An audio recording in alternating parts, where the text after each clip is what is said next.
4개의 문장으로 이루어진 하나의 문단이 제시되었고요. 1번부터 3번까지 살펴보면은 배운 원리에 따라서 첫 번째 문장을 요약하는 문제, 그 다음에 동어치한 문제죠. 다음과 같은 말을 그래서 찾으시오. 그 다음에 단락 요약하는 거는 우리가 평소에 하던 그 단락 요약하는 것처럼 하면 되고요. 그럼 1문장을 요약하라 했으니까 1문장부터 차근차근 한번 읽어봅시다. 17세기 네덜란드의 경제가 급성장했으니까 부가 축적됐겠죠. 부가 축적됨에 따라서 그럼 부가 축적되면서 뭔가 변화가 생겼죠. 새로운 변화가 이제 그거겠죠, 이거. 새롭게 등장한 시민 계급은 이전의 귀족과 청직자들이 즐기던 역사화나 종교화와는 달리라고 나와 있으니까 시민 계급은 역사화나 종교화를 즐기지 않고 다른 성격을 띠고 있다. 자신들에게 친근한 주제와 형식의 그림을 선호하게 되었다. 배운 원리에 따라서 1번 문장을 요약하면은 이 서술어를 중점으로 문장을 요약하면 되거든요. 그렇기 때문에 뭐 시민 계급은 일단 주어가 무조건 필요하니까 선호하다라는 서술어는 목적어가 누가 뭐를 좋아하는지가 일단 필요하니까 시민 계급은 뭐 그림을 좋아한다 이런 식으로 아예 줄여도 되고요. 아니면 시민 계급은 자신들에게 이런 친근한 주제와 형식을 보이는 그림들을 선호하게 되었다. 이런 식으로 요약해도 되겠습니다. 지금 여기서 한 번 더 꼬아서 생각해 봤을 때는요. 이 시민 계급이 성직자나 귀족들이 즐기던 역사화나 종교화와는 달리라고 표현을 했기 때문에 시민 계급은 역사와 종교화를 싫어한다 쪽으로 해석을 해도 부정적으로 생각한다 쪽으로 해석해도 문제가 될 게 거의 없습니다. 거의 그 의도로 지금 말을 해주고 있는 거거든요. 이러한이라는 이제 지시어가 나왔죠. 요러한 그러니까 친근한 주제를 선호를 하고 이러한 사상 같은 것들 이런 현실적이고 실용적인 취향 그러면 현실적이고 실용적인 취향은 친근한 주제와 형식을 선호하게 되는 것 이런 것과 좀 비슷한 맥락이 되겠죠. 그것에 따라서 출현한 정물화라는 것은 새로운 그림 후원자들의 물질에 대한 태도를 반영했다. 그럼 여기서 말하는 새로운 그림 후원자들이라는 것은 요 시민 계급을 뜻하는 거겠죠. 화가들은 다양한 사물을 통해 물질적 풍요와 욕망을 그려냈다. 동시에라고 이제 나왔는데 접속어가 일단 나왔어요. 동시에 화가들은 그려진 사물을 통해 부와 화려함을 경계하는 기독교적 윤리관을 암시하였다. 이 동시에라는 접속어가 쓰이면은 사실 그냥 동시 동작 정도로 해석이 될 수도 있고 아니면은 같은 의미를 좀 나열해 줄 수도 있는 건데 지금 여기는 되게 특이한 게 이 동시에라는 접속어를 사이에 두고 그 양옆을 갖다가 약간은 대조적인 의미로 문장을 나열을 했어요. 다양한 사물을 통해 물질적 풍요와 욕망을 드러냈어요. 왜냐면은 그것이 이제 현실적이고 실용적인 취향이잖아요. 이런 것과 유기적으로 연결이 되는 건데 근데 뒤에서 말하고 있는 거는 부와 화려함을 그러니까 물질적 풍요와 욕망이 곧 부와 화려함 요것과 같은 맥락인데 그것을 경계하는 조심하는 기독교적 윤리관을 또 암시를 했대요. 이런 식으로 요런 뭐 지시어나 접속어 뒤에 중심 내용을 숨기는 요런 문단들이 가끔 존재를 하거든요. 이런 것들을 좀 주의해서 읽어야 됩니다. 이런 것들을 놓치고 가면은 문제를 틀릴 수도 있다. 그래서 부와 화려함을 얘네들은 현실적이고 실용적인 취향에 따라서 요런 것들을 좋아하긴 하였지만 그래도 뭔가 불안해서 이 경계는 조금 하였다. 이런 식으로까지 해석을 할 수 있겠죠. 그래서 다음과 같은 말을 그래서 찾으시오라고 하면은 뭐 현실적이고 실용적인 취향, 친근한 주제 형식 이런 거 될 수도 있고요. 아까 전에 그림 후원자들, 시민 계급 이런 식으로도 할 수 있고 경계한다는 말이 좀 그렇긴 한데 요것만 따지고 보면 부와 화려함이 곧 물질적 풍요와 욕망 그리고 현실적이고 실용적인 취향 이런 것과도 이제 유기적으로 연결이 될 수 있는 부분인 것 같아요. 단락을 요약하시오라고 나와 있는데 이거는 어느 주체에다가 대상을 이제 두느냐에 따라서 이 의미가 좀 많이 달라지긴 하거든요. 주체를 화가에 둬도 되고요. 정물화라는 데다 둬도 되고요. 정물화에 대해서 요약을 하게 되면은 뭐 정물화는 요런 사람들의 태도를 반영하여 요거를 함과 동시에 요거를 하기도 하였다. 이런 식으로 요약이 가능하고 화가들로 표현을 하면 이제 화가들은 요런 태도를 반영하기 위해서 요거를 그려낸과 동시에 요거를 경계하였다. 이런 식으로 요약을 할 수도 있겠죠.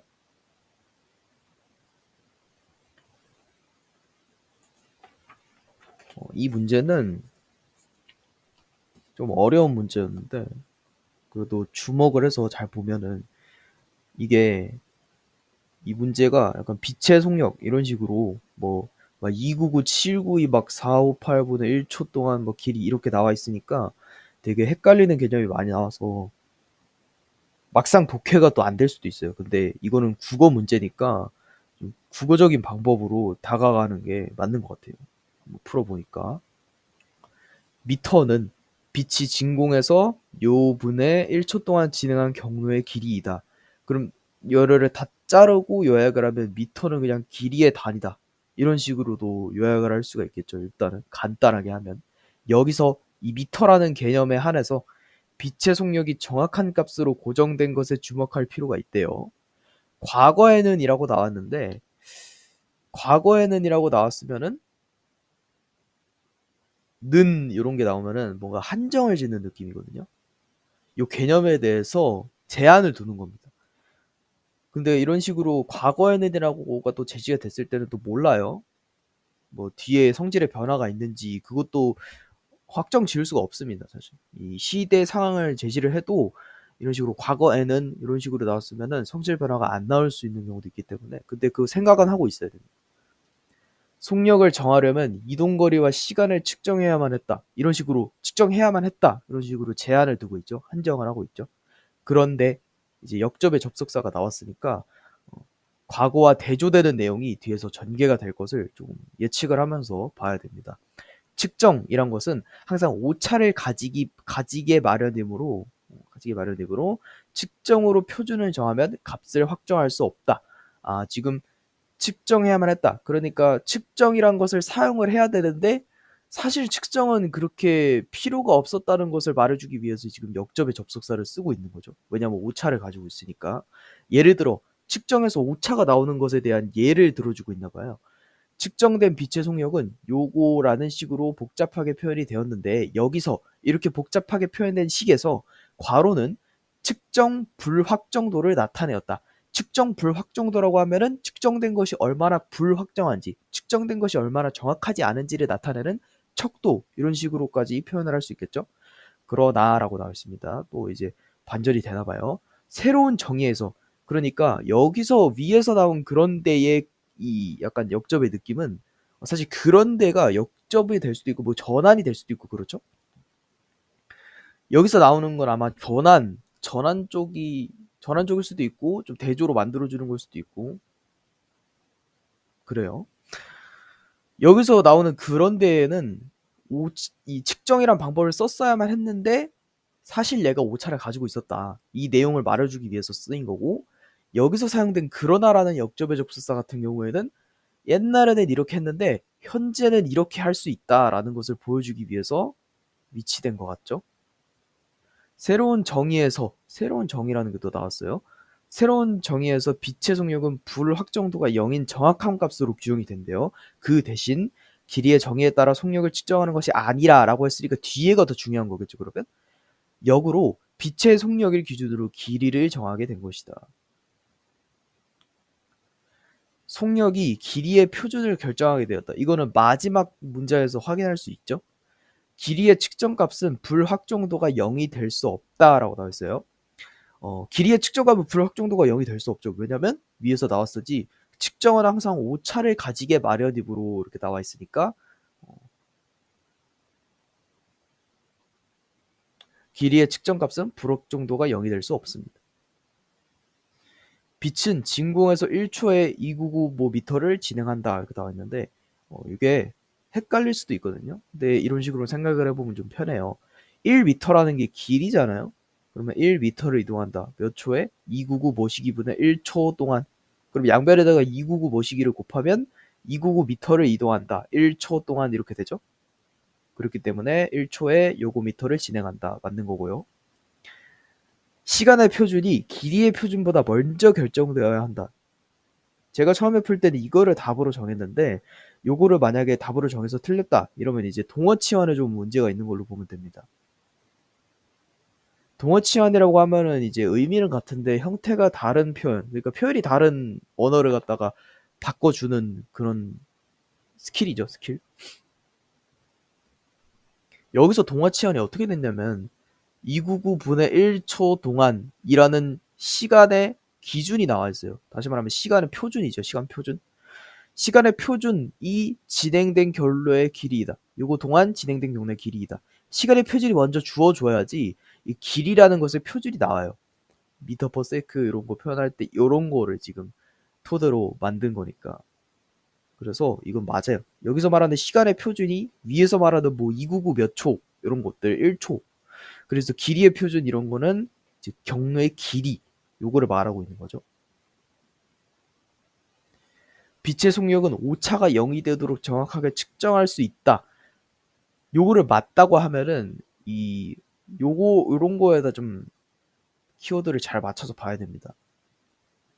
이 문장만으로 두고 봤을 때는 솔직히 문제되게 별로 없어 보여요. 왜냐면 위에서 말했을 때는 불확 정도가 0인 값으로 규정된다 이렇게 나와 있고 오차가 0이 되도록 정확하게 측정할 수 있다 이렇게 해서 자연스럽게 읽고 넘어갈 수 있는데 이 측정이라는 단어에 한 번 더 집중을 해야 됩니다. 왜냐면 이 글에서는요 측정이라는 뜻이 단순 그 측정하다 이 뜻의 단어로 쓰이는 게 아니라 여기서는 하나의 개념적으로 봐야 돼요. 측정은 이런 식으로 주어로 쓰였기 때문에 그리고 이런 특징 같은 것들 항상 오차를 가지고 있다는 이런 특징 같은 것까지 마련되어 있고 과거에는 측정을 사용했으나 현재는 측정을 사용하지 않고 새로운 정의가 생겼다는 그런 성질의 변화까지 나와 있기 때문에 이 측정이란 것을 하나의 개념으로 보고 그럼 VS가 있겠죠? 측정이란 것의 개념의 VS라고 한다면 규정 또는 밑에서 나온 정의 요 정도로 나올 수 있을 것 같습니다. 그래서 만약 5번 문장이 속력이 오차가 되도록 정확하게 규정할 수 있다라고 나왔으면 이 문제를 맞는 거일 거예요. 근데 측정이라고 굳이 언급을 해줬다는 거는 여기서 쓰인 측정은 그 단어 뜻으로서의 측정이 아니라 진짜 윗글에서 말하는 그 본문에서의 개념으로서의 그 측정으로 봐야 된다는 거죠. 따라서 여기서 나온 측정은 오차를 가질 수밖에 없기 때문에 5번 문제는 틀렸다고 볼 수 있습니다. 이런 거에 좀 집중을 해야 돼요. 그래서 아까 말했듯이 개념적으로 만약에 과학적인 그런 개념에서 다가간다면 5번 말은 되게 틀린 게 없어 보이지만 국어적인 측면으로 다가봤을 때는 이런 측정과 규정 요 개념의 충돌을 통해서 독해를 해야 되고 그걸 캐치했으면 이 측정이란 단어를 보고 그냥 넘어갈 수가 없죠.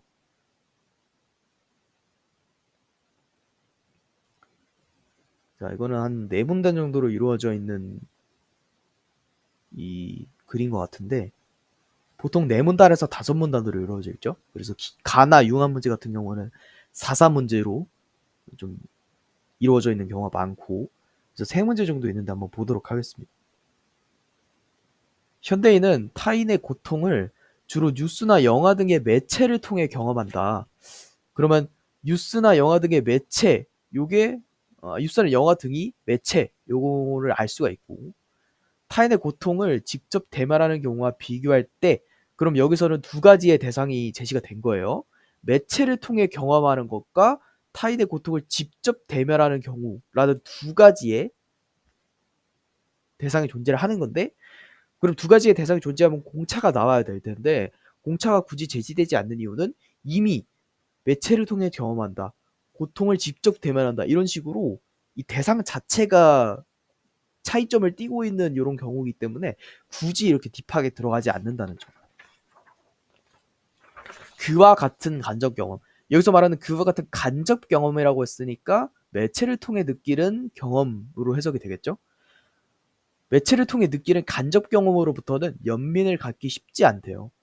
더구나라고 하고 이제 첨가를 해주고 있습니다. 현대사회는 사적 영역을 침범하지 않도록 주문한다. 여기서 말하는 사적 영역을 침범하지 않도록 주문하는 요것 때문에 매체를 통해 경험하는 일이 잦아지게 되는 거겠죠. 이런 그러니까 침범하지 않도록 주문하는 요런 존중의 문화는 타인의 고통에 대한 지나친 무관심으로 변질될 수가 있대요. 그래서인지 그러면은 요것 때문에인지 현대 사회는 소박한 연민조차 느끼지 못하는 불감증 환자들의 안락하지만 황량한 요양소가 되어가고 있는 듯하다. 비유적인 표현이 사용이 됐는데 이거는 그냥 현대 사회는 연민을 잘 느끼지 못하는 사람들의 모임이 된다. 이런 식으로 대강 해석하고 가도 될 것 같죠? 연민에 대한 정의는 시대, 문화, 지역에 따라 가지각색이지만 이렇게 나와 있으니까 여기도 일단은 어느 정도 악센트가 좀 있는 겁니다. 좀 힘이 있어요, 여기도. 있지만 근데 진짜 하고 싶은 말은 이거 같죠? 다수의 학자들에 따르면 연민은 두 가지 조건이 충족될 때 생긴다라고 첫 문장에서 화제를 제시했습니다. 물론 이제 그 문단의 그 기본적인 글의 형식에 따르면은 첫 문단의 첫 문장이 화제 제시를 하는 역할을 하겠지만 여기서는 이제 어쨌든 그 문단 안에서는 또 첫 문장, 끝 문장은 중요하기 때문에 여기서도 문단 안에서는 또 화제를 제시하고 있어요. 그러니까 중심 소재를 제시하고 있는 거죠, 문단에서의.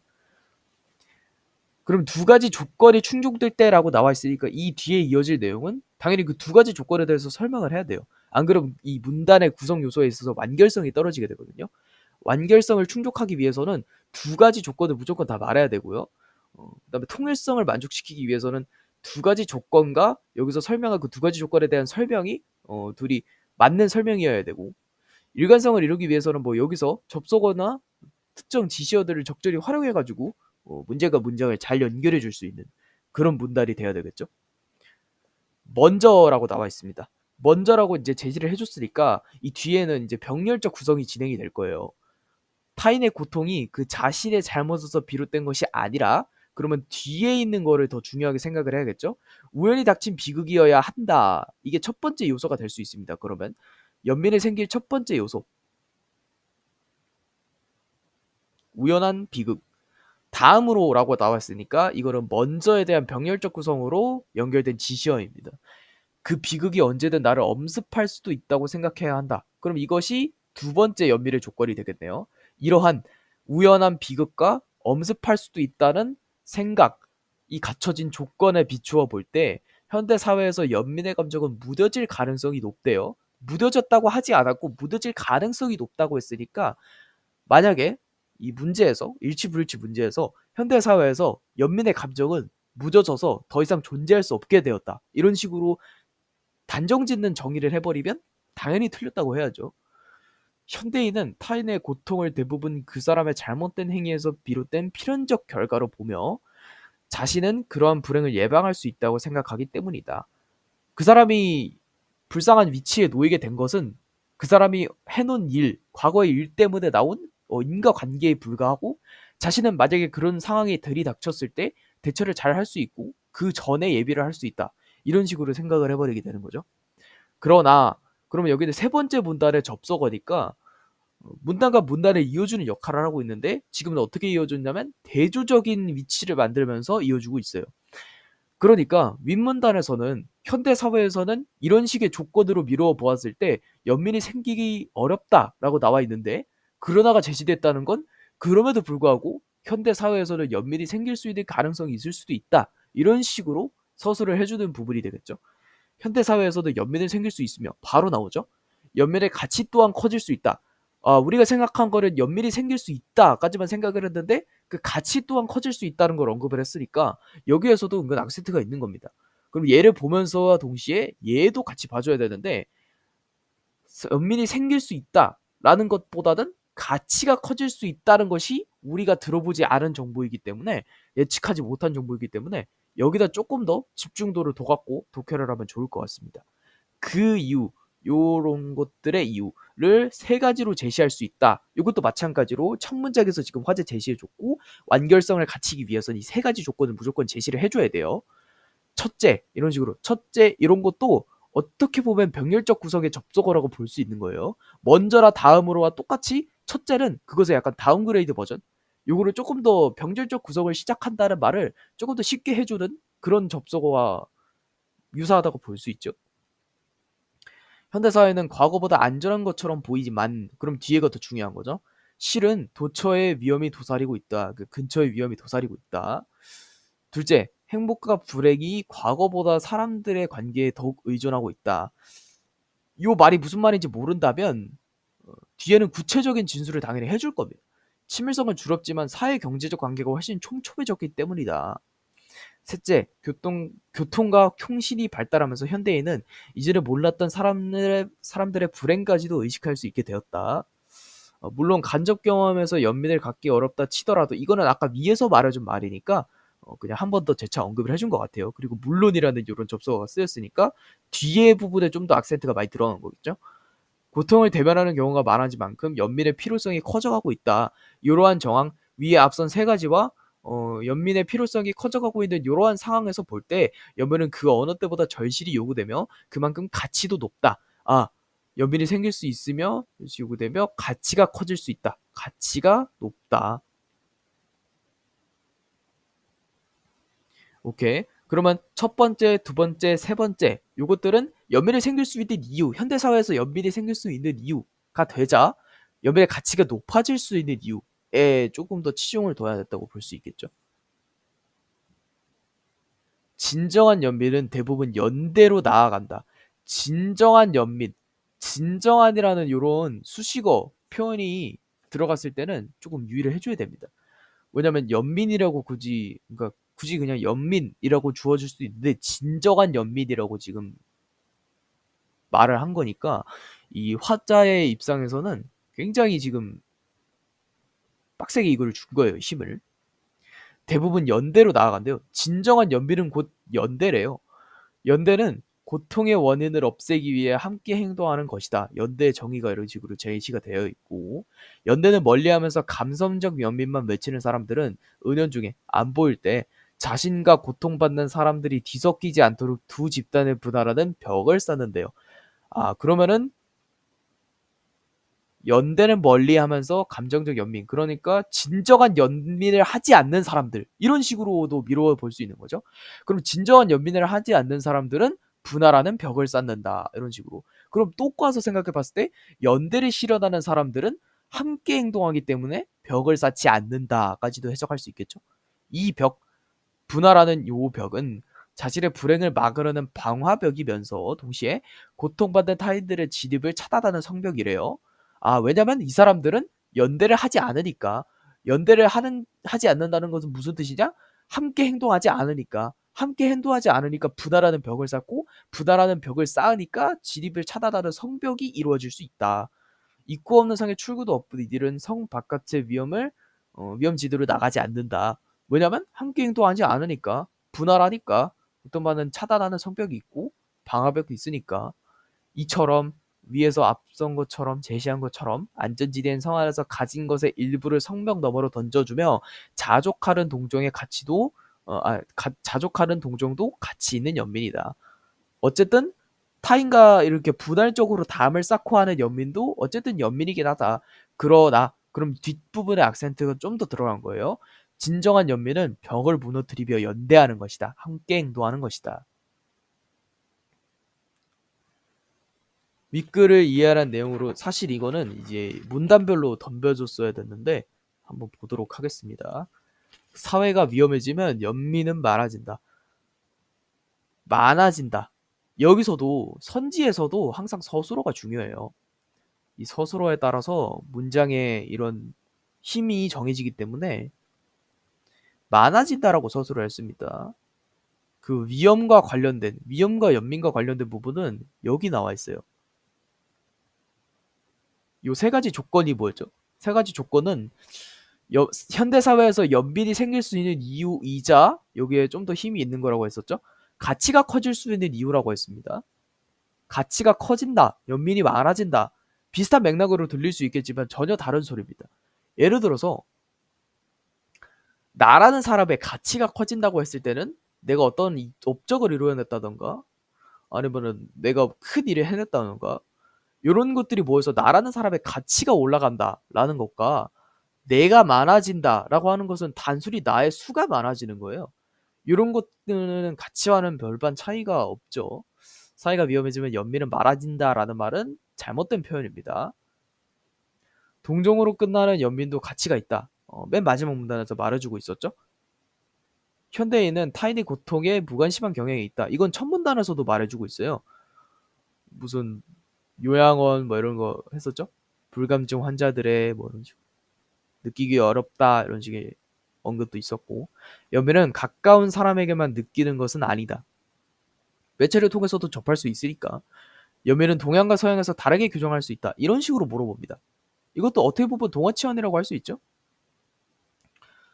시대, 문화, 지역에 따라 가지각색이다. 그러면 시대, 지역, 문화마다 다르게 정의가 될 수 있다. 다시 말하면 동양과 서양같이 문화가 다른 지역에서도 다르게 규정될 수 있다. 1번이 정답입니다. 기억의 주장을 뒷받침하는 연민은 그 어느 때보다 절실히 요구되면 그만큼 가치도 높다. 그러면 여기는 연민의 가치가 높아질 수 있는 세 가지 조건을 제시를 해줘야 되는 거예요. 첫 번째 조건이 이제 그거죠. 위험이 도사리고 있음. 두 번째, 사람들과의 관계가 촘촘해졌고, 세 번째 뭐였지?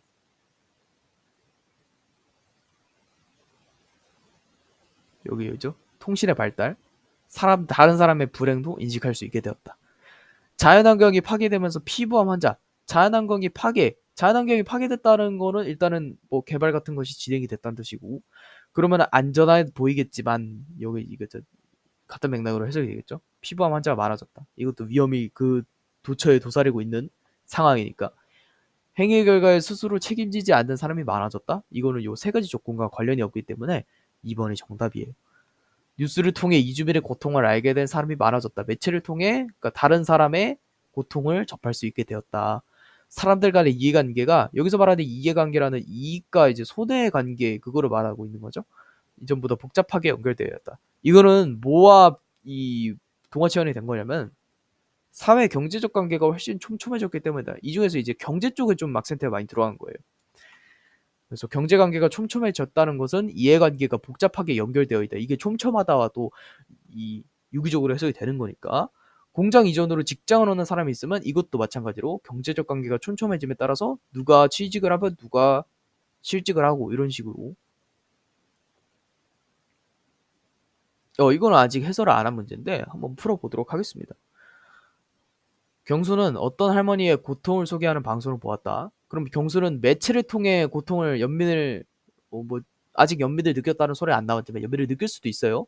우선은 간접적인 경험을 통해서 지금 타인의 고통을 접한 거예요. 경수는 할머니가 불행에 대비하지 못한 것이 할머니 자신의 탓이고 그 불행이 자기에게는 닥치지 않을 것이라고 생각했다. 이것은 2문단에서 제시한 1문단인가?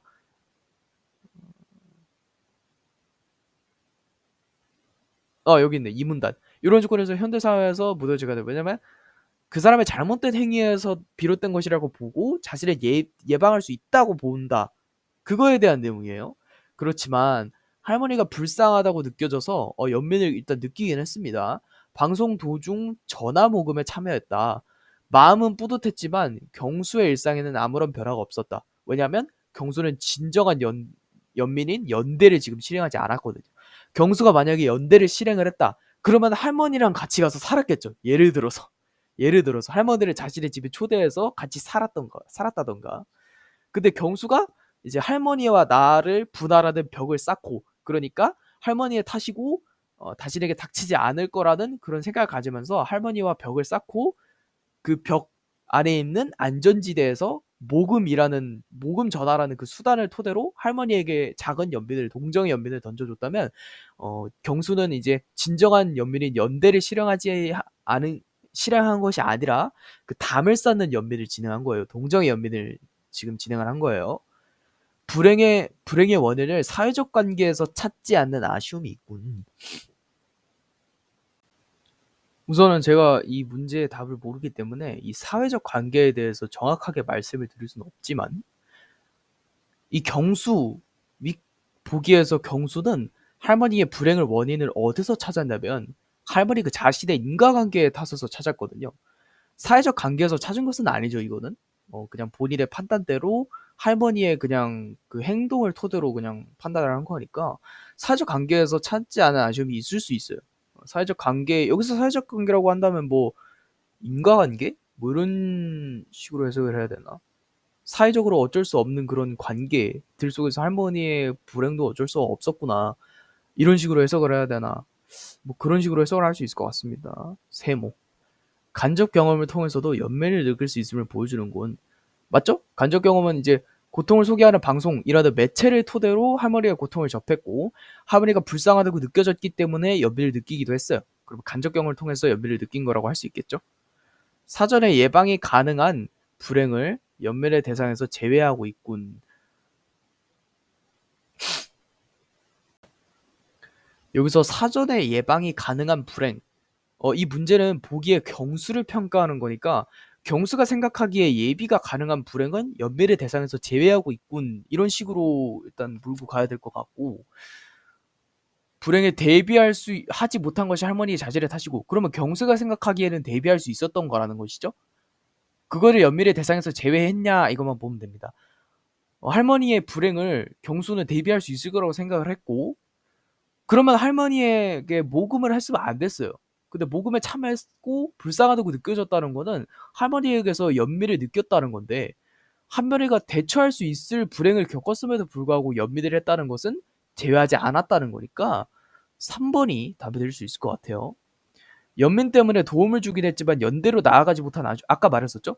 진정한 연민을 하지 않았어요. 왜냐면 이제 이런 식으로 할머니와의 답을 쌓았지만 연민을 했다는 거는 동정의 연민이기 때문에 타인의 비극이 나를 엄습할 수도 있다는 인식이 없이도 연민을 가질 수 있군. 닥치지 않을 것이라고 생각을 했는데 할머니가 불쌍하다고 느껴졌어요. 그러면 연민도 느낄 수 있는 거죠. 그래서 3번이 아마 답이 될 수 있을 것 같습니다.